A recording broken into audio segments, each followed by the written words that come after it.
Marami sa inyo kaya ho kayo napunta rito simpleng bagay, eh.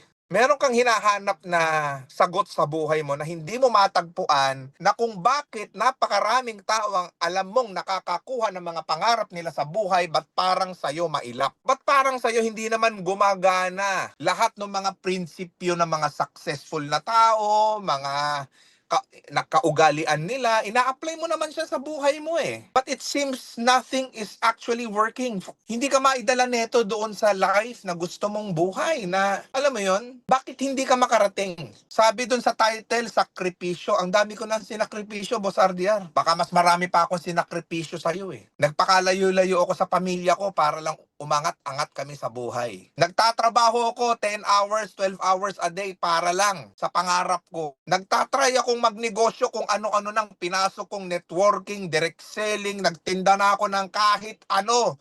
Anong sakripisyo yung sinasabi mo? Marami na ako sinakripisyo, wala namang tagumpay. Walang tagumpay.